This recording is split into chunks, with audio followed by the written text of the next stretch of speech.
with the first question. It's kind of just introducing yourself. How did you get into your subject area, and what part of the subject is it that interests you most? Sure. So I'm Jamie Stark. I'm a professor of medical humanities in the School of PRHS, and I'm a historian of like modern medicine and science, but I had a slightly weird route into that.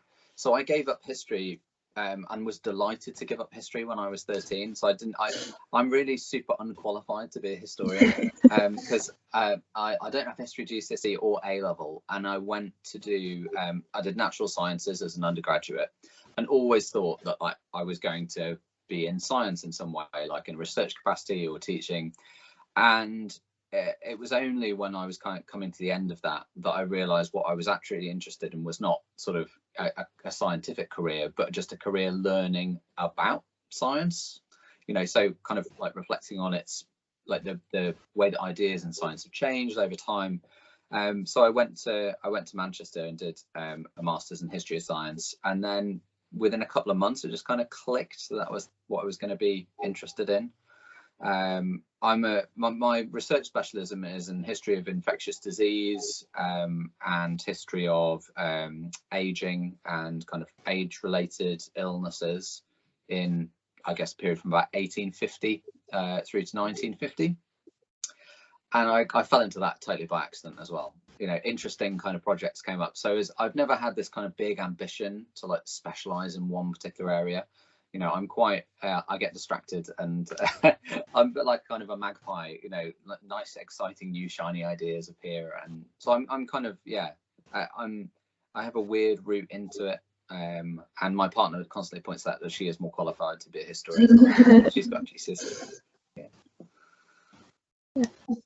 We sort of touched on the second question. What's your main areas of research? Would you be able to talk about your research a little bit more? Yeah, so the two kind of main areas, so history of infectious disease and public health, which I started out doing for my PhD. My PhD was on the history of anthrax and its weird kind of local connections with Bradford. So in the 19th century, different kinds of animal fleeces were brought from around the world to Bradford for processing. It was kind of the centre of the wool manufacturing world. And some of them came from animals which had died from anthrax. It's like a naturally occurring disease of animals. And so when the folks opened up the bales of wool, they inhaled the spores of this bacterium. They started dying from this like rapidly fatal, previously unknown disease in their area. So I uncovered the sort of the medical discoveries, I guess, associated with that, which took place in Bradford, but then also looked at like global trade. And the significance of knowledge about the disease moving from one place to another. So I had some case studies looking at like Turkey and New Zealand and Australia and France and Germany as well. So that was how I kind of started out. And since then, I've always had that sort of infectious disease, germ-related work going on in the background. But my most recent big project was on the history of anti-aging and rejuvenation in the 20th century. So I looked, I had a book out on that last year where I looked at various different mechanisms and like theories and practices which people had tried to avoid the onset of old age or to like recapture their lost youth. So how people like injected hormones into themselves or did like specialized kinds of exercises or went on these wacky diets to try and sort of maintain their youthful appearance and kind of youthful energy for as long as possible. I mean, I'm in the market for a new project, to be brutally honest, but those are the two kinds of major things that have guided lots of my research thinking over the last 10 years or so. That sounds really interesting. It reminds me of one of the modules that we did in second year with Kat. I think it was history of science in 10 objects, sorry. And we looked at, is it the Ottobeck rejuvenator? And they kind of done that slightly. I remember I did a blog post on that and I found that super interesting. I'm pleased. So the Overbeck rejuvenator. So I taught the module the year before, Kat, and introduced that object into the series. Okay. So electrotherapy was one of the things that I looked at, and that was what, you know, an example of one of those devices that people like yeah, you could use it in your own home, and it was you know, it was relatively simple to operate and stuff, but it really did, you know, I mean, it promised the world, you know, if you use this, you know, long lasting youthfulness is yours. The youthful glow. Yeah, absolutely. Yeah. Oh, amazing. Yeah, so the third question is kind of similar as well. It's about how did you get into lecturing? So I think we kind of want to know, how did you find Leeds, or how did Leeds find you? That's a really good question. Actually, so I was, as I mentioned, I was at Manchester for my master's degree, and I wrote my master's thesis on the scientific community's response to creationism. So basically, this idea that, you know, Darwin was wrong, and there's got a really hardcore, like, biblical creationism, like, you know, this is the account of how the world came to be and how species came to be the way they are. And I was kind of in the market for, there was no one at Manchester who's a real specialist in that area, and I was in the market to do a PhD. So I got in touch with Greg Raddick, who was, I feel like he'd been at Leeds for a fair while. And I said, you know, I'd like to do a PhD in this kind of area. And he said, yeah, you know, just come over. So I met him at an open day. And my PhD ended up being on something totally different, which was the anthrax stuff. But it was just through conversations with Greg that I kind of, he was the first person, I think, who made me think that an academic career in this area was actually possible. While I was a PhD student, I taught on all sorts of stuff. So I taught on lots of the kind of really straight, like, philosophy, so level 1 philosophy modules, the mind, introduction to ethics, philosophy of religion. And it was only when I got an academic post, actually, after I finished my PhD in 2011, that I badgered Graham Gooday to give me some teaching as part of my postdoc. So I did some lectures for Darwin, Germs and the Bomb. Yeah, and then I've taught, like, bits and pieces. So I did history of the body. I looked after that for 1 year while Adrian was on research leave. And I also taught the Introduction to History of Science module. But the really sad thing I feel about teaching is, so I absolutely love teaching. I get so much pleasure from it, but I've never taught the same module twice. So I've never had chance to kind of go back and think about how to, like, redevelop or redesign or tweak based on my previous experience of teaching it. And I feel quite sad about that, because I don't get to do much teaching in my day-to-day academic life. But yeah, having taught those different modules and the history of science in 10 objects, I had lots of conversations with Kat Rawling about how, you know, how exciting that module could be. And it's amazing to see what she's done with it, because she's, you know, really, like, she's expanded it in ways that I wouldn't have ever thought possible. But that will be my one thing about teaching that I've kind of really missed out on, and I really look forward to, I'm sure the time will come around when I get the chance to, you know, design my own module from scratch, or, you know, redevelop a module that I'm able to, that I've worked on before. Yeah, so I feel kind of slightly unsatisfied, like, teaching wise, as I've never really had yeah, my own thing. But as everyone will say, you have to be very adaptable, I think, as a lecturer. You know, you very often, you're teaching things which are, you know plenty about, but it's not your absolute specialist, like, field of research expertise. So you have to be patient and bide your time. So the anti-aging module will come eventually. That's definitely gonna be a thing. Yeah. Thank you. Our fourth question is, do you have any advice on how to get published in a journal? Oh, that's a good one. That's a really interesting question, because so every journal is different, and I think one of the first things that you should be mindful of is making sure that the journal really is right for your work. So you know, that you will inevitably have a choice. Like, there's very few pieces of academic research where there's only one journal out there, and you have to aim for that and have to go for it. So kind of making sure that your work aligns really closely with what that journal is publishing, you know, looking at the kinds of things that they've published before, because the editors are kind of keen to create and carve out a little niche for their own journal, so to make sure that stuff's really on topic. There's a real temptation, I think, to rush things to publication as well. to feel as though you're just desperate to see the back of it. You feel like it's you know, you've got first draft and you feel like it's really strong, but it can be pretty soul destroying, and every academic will have, you know, horror stories about this, about getting really brutal comments back from reviewers when you've sent in what you think is this beautifully polished piece of work, and they come back and it's just, no, you know, Starker's clueless on these issues and stuff like that. I mean, they're few and far between, but everyone's had, you know, at least one sort of fairly fairly brutal rejection. So I would just say to make sure that it's as polished and finished as it can be before you send it off, and avoid the temptation of thinking, oh, you know, I'll just see what the reviewers say and then modify accordingly. You know, make it as good as you think it can be. And I would also, so pick the journal very carefully, make sure it's polished. I think the other thing that I'd say is that sometimes you can get really kind of critical feedback and get disheartened about your work. But for every, you know, because you typically get comments back from 2 expert reviewers on your work, and especially if both of those are fairly critical, you know, you can be tempted to abandon a project.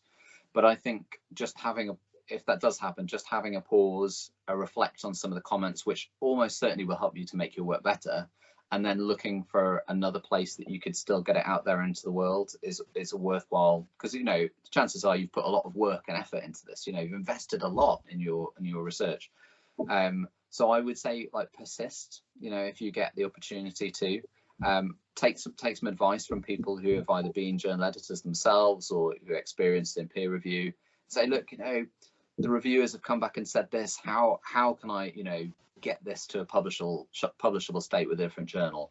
And you'll find that almost everyone is really generous with their time and expertise on that. They're really interesting conversations to have, because as someone who's been through it, you feel as though you can help somebody to get really good work out there, if only they know, like, the ins and outs of how journals actually pick through some of those comments.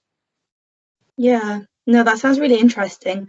And I can imagine it's going to help a lot of prospective students that kind of want to go into that more academic route, especially with masters and PhDs, and then publishing as well. So yeah, thanks for that, Jamie. Yeah. And I was just going to say, Farah, you don't also, especially if you're kind of looking to get into the publishing game, you don't have to, like, go straight in for the top tier journals, like, in your field.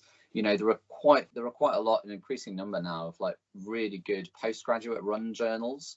I remember doing a review for the Undergraduate Journal of Philosophy as well, which was specifically for kind of, you know, obviously students who are working largely on their dissertations, or who had, you know, extended essays that they wanted to get published. So there's loads of different venues out there, like, which are a much kind of more gentle introduction. You know, they're run by undergraduates, other undergraduates or postgraduates, and they'll be really supportive and trying to get more students' work out there. So yeah, there's always an avenue for you to do that, even if it's just like writing stuff up for a blog post. That's run and edited by people. It gives you a flavour for the kinds of things you experience. When you get to the pointy end of it, in you know, the high tier academic journals. Yeah, no, I think I know somebody that actually got published, I want to say in second year or the first half of third year. But yeah, I remember him saying that it's a nice little into that whole publishing world, and it gives you that kind of stepping stone and bridges the gap between kind of university level essays and academic writing, and then that further publishing level. But yeah, that sounds great. I think the next question, we kind of want to have a feel of our lecturers in the School of Philosophy, so they're a bit more personal. So the 5th question is, what is your favourite book? Now, I'll confess, I did give some thought to this, because I wouldn't say I'm a particularly well-read person. My favourite book is Philip Pullman's Northern Lights. Now, and it's mainly because when I was 15 years old when I read that, and I just remember being, like, absolutely transported to a different place in a way which I'd never found before, or probably since, with a book. So, and as I was kind of thinking about it, I thought, you know what, so you've inspired me to reread it, because I haven't read it for a long time. I saw the TV adaptation of his Dark Materials like not that long ago, and that kind of excited me about it again. But yeah, it was just really transformative, because the basic premise is it's set in a world that's very similar to ours, so you can see quite a lot of resonance between, you know, the way that our world functions and the fantasy world that the series is set in. But yeah, I just remember, you know, much more so than anything that I've ever kind of picked up since. It was just, yeah, it was so gripping for me as a 15-year-old, and I'd never experienced anything like it before on the page. No, definitely. There are some books and films out there that might not be kind of the most renowned or have kind of the top titles, but there's something about them that kind of just transform your entire life and just change your whole perspective of everything, especially when you read it at such a, I don't know, kind of a transformative time of your life when everything's just changing and there's so much out there, and then you found this one thing that's kind of just stayed with you and it's stuck. So yeah, it's definitely nice to look back and think about those books and reread them as well with kind of a fresh perspective. Yeah, I just don't want to spoil it for myself, because it has been quite a few years. But yeah, so it was a nice. It's a nice thing to try and think about, you know, yeah, about how much it affected you. Yeah, definitely. Yeah, our next question is quite similar to that one, and it's, what's your favourite film? So it's just got to be, like, objectively the best film ever made, which is the Muppets Christmas Carol. Right? It's just clearly hands down the best piece of like cinema. It's got everything. It's got Michael Caine not really acting very well and just being kind of grumpy. It's got fantastic music. It's got, you know, a timeless story with a Muppet twist on it, which is just a recipe for success. Yeah, it's the most joyful film I can think of, and it's just a shame that it happens to be a Christmas film, which means you can only there's a very short window when you can legitimately watch it. No, I disagree. You can watch a Christmas film any time of the year.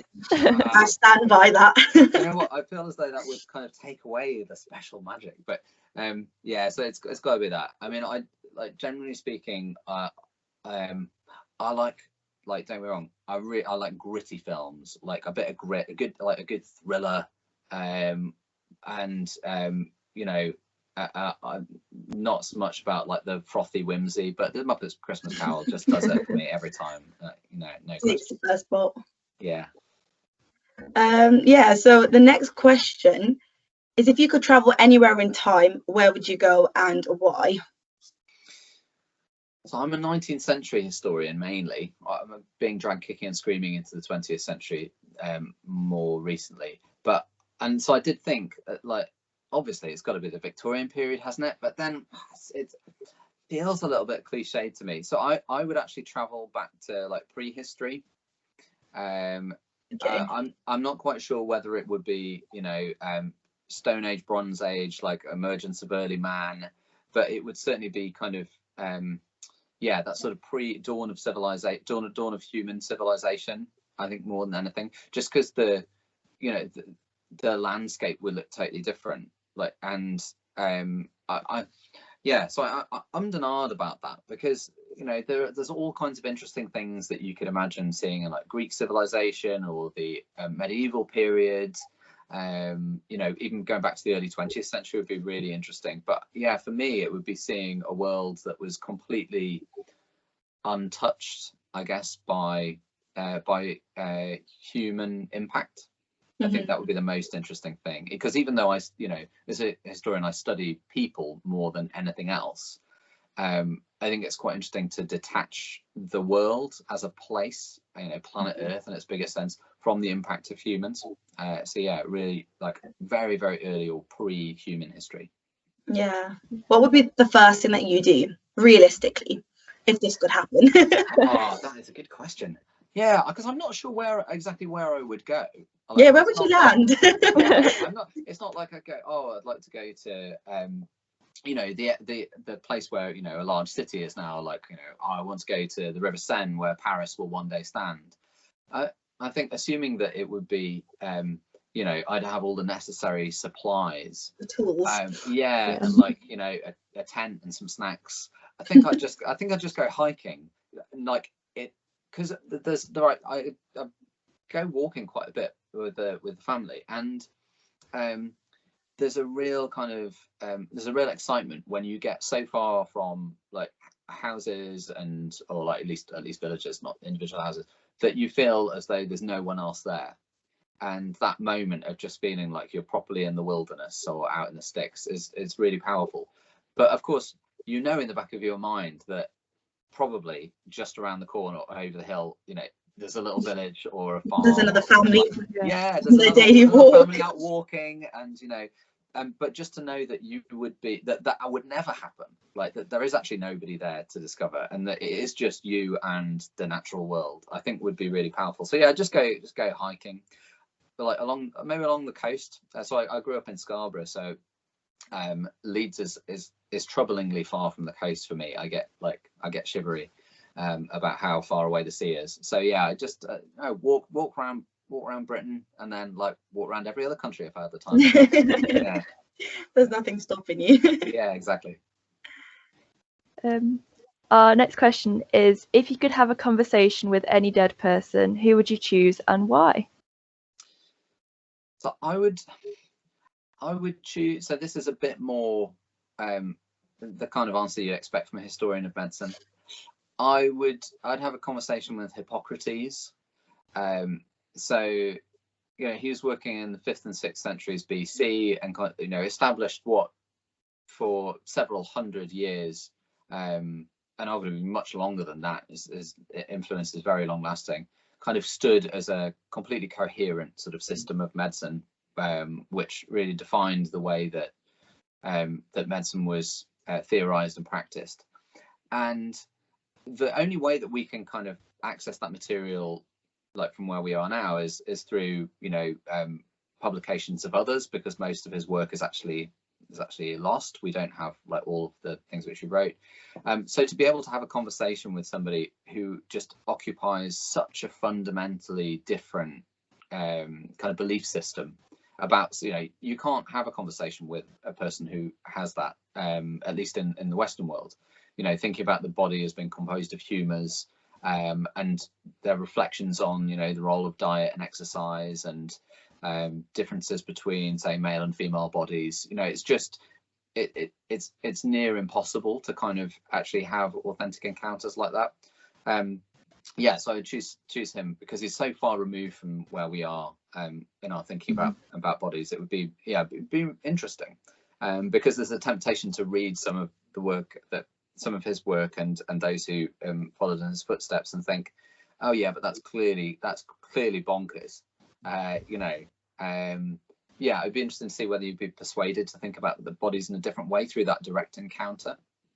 Yeah, it's kind of listening to something from a first-hand account without all the hindsight behind it, and all the kind of future discoveries that we will yet to make. Yeah, I can imagine that being quite interesting. Yeah. What would be the number one question you'd ask him, do you think? Oh God, first question to Hippocrates. There would be pressure on. I'd have to do some planning. I guess I'd maybe think about him something like this. I don't know, like why is the human body the way it is? That might be quite an interesting way to start, because there's lots of reflections which he has in his writing about, you know, how bodies work and what happens when there's disruption there. But I can't recall, and this is because I'm not familiar with all the stuff that he wrote, whether there was any idea about you know, why the body is like that. You know, because we have kind of good explanations, or we have at least what we think are good explanations about, like, why certain species have the characteristics which they have now. You know, there's a whole field of evolutionary biology which is giving us increasingly a kind of sophisticated answers to those questions. But yeah, because he didn't also inhabit a world of like chemistry or like contemporary physics or anything like that, it would be interesting for him to ask him, yeah, whether he thought there was a purpose to bodies being like they are, or whether it was just, you know, that was like inevitable, or it was just all by chance. Yeah, something like that. Interesting stuff. I can imagine he'll just be going on for like 2 hours while you just sit there in awe. Yeah, well, Open up a can of worms. Yeah, they had a tendency to do that in ancient Greece, didn't they? You know, declaim for hours on end. So yeah, yeah, it would be. Yeah, I also wouldn't mind going back to yeah, just bask in the sun, be, you know, an intellectual in a time where you could just do that without, you know, obligations. Yeah, maybe get your name in some of the books. Yeah, absolutely. 2020, yeah. Jamie Stark. Yeah, I'm sure the space in the acknowledgements as well. Yeah. Yeah, so the last 2 questions kind of cover advice for students potentially considering Leeds as a university. So what would you tell any new students joining the university in the next few years?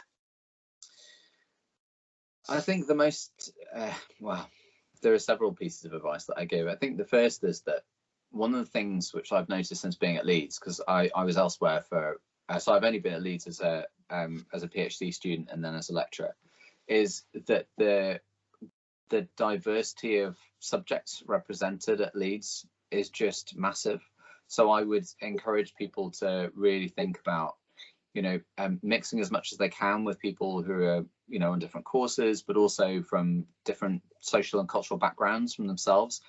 I think, you know, moving to a really kind of large urban university gives you just, it opens your horizons in so many ways, but there's also a kind of, not a risk, but there's a tendency, I think, for people still to kind of operate within, you know, within their subject or just within their immediate circle of friends. You know, there's so many opportunities out there. So I'd encourage people to be really open-minded about, you know, what they can get involved with and who they can meet, and how that might shape their and make their own thinking more mature.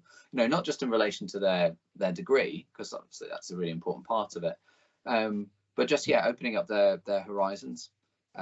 So I came from before I was an undergraduate, I came from an extremely kind of well, it was a very whitewashed school community, and it was only really through conversations with a wide range of different people that, you know, it just transformed the way that I thought about society, I would say, when I was an undergraduate. And I think Leeds is even, you know, it's one of the best places to kind of help people on that path. But I would just say to make the most of your lecturers as well. So that's, you know, it's one thing about your peers and your peer group and you know, engaging with a really wide range of other students. But like lecturers, you know, we're just as committed to every student as we are to, you know, to our subjects. You know, it's really a pleasure for us when students are engaged and when they ask questions and they seek us out for advice, you know, about work or other things. And it, you know, it really does give you a buzz, actually, tell you that you're helping people. So I would think of your lecturers not just as teachers, but as people who can, yeah, kind of mentor you and really support your development. That's the way I think to get the most out of the university. And also, I guess the last thing would just be to I don't know, be excited, like allow yourself to be excited by a subject. You know, there's always room for people to go, you know, off syllabus if they get the chance, especially as you progress through your degree. To just bring in your own ideas, to challenge, you know, existing ways of thinking. You know, we're not kind of passing on as lecturers, we're not just sort of passing on this body of knowledge uncritically. You know, we want people to push back against ideas and to, you know, to really to be as vocal as they feel able, like in pushing against some of those concepts which they think might be outdated or ripe for revision.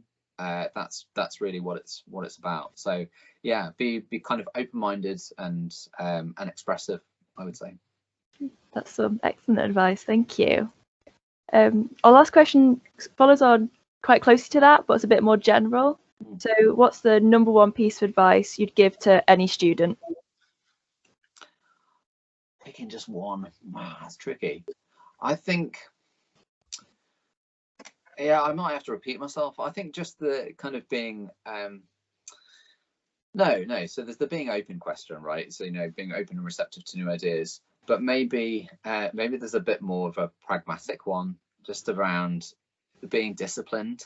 It's really hard to say that now because, you know, everyone is struggling in the present moment with, you know, the competing demands of whether it's study, family life, work. You know, there's pressure from all kinds of different angles. But I think the one thing that you can guarantee is if you're not kind of disciplined with your time, and honest about how challenging you might find it to sometimes meet obligations like deadlines which you have, even like softer obligations maybe to family and friends. I think that, yeah, being kind of open and honest about how challenging it can be to be, you know, a good student is really, it's really demanding actually you know, as lecturers, we know how many demands are put on you because we see, you know, the list of deadlines which you have for assessments. We know that some people have very, you know, challenging kind of times with family and friends at the same time as well. So yeah, that's kind of morphed into like open honesty, but knowing that people are there to support you and always asking for help. I think, you know, that advice is stuff that we've been saying for years, but it's even more pertinent now. And hopefully, I think the recognition of how significant it is to talk about when times are challenging is something which will stick, and that people will, you know, support each other to make sure that they can really thrive in their degrees. Because there's no point, you know, there's no point in doing it if you're not enjoying it, and there are numerous ways in which you can always find it more enjoyable if you know that other people are there supporting you in your efforts as well. Yeah, that's really interesting hearing you say that, because I think coming into uni you can get kind of caught up in this whole bubble of it all where you're kind of being told this is going to be the best 3 years of your life, you're gonna have so many opportunities, you're gonna have you're gonna enjoy yourself so much, you're gonna make so many new friends, when in reality for a lot of students it may not be like that because everybody's university experience is so different. Yeah. And I think opening up that conversation of kind of saying yeah, everyone is going through a lot of difficult times, but they may not be talking about it, so you may not be aware. So it's easy to kind of feel isolated if you're kind of going through that, but you're hearing everybody else around you is having the best time. So yeah, I think open up that conversation is really important, especially for students coming into uni who have kind of this idea of what uni should be like, and being told exactly what uni should be like. But yeah, I think being disciplined, but also kind of adapting to the situation that you're in and taking advantage of all the opportunities given to you, but also taking a step back and realizing not everything may be for me, and that's okay because everybody is different.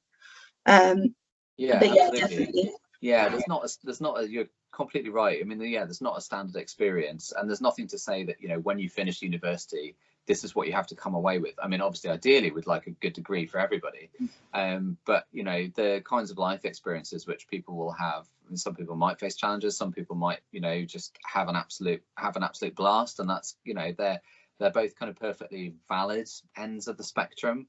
But it's important that you realise that as a student and as a member of the university staff, that our kind of jobs, like everyone's jobs, is just to make sure that like everyone's experience is as good as it can be, whatever that looks like. Yeah.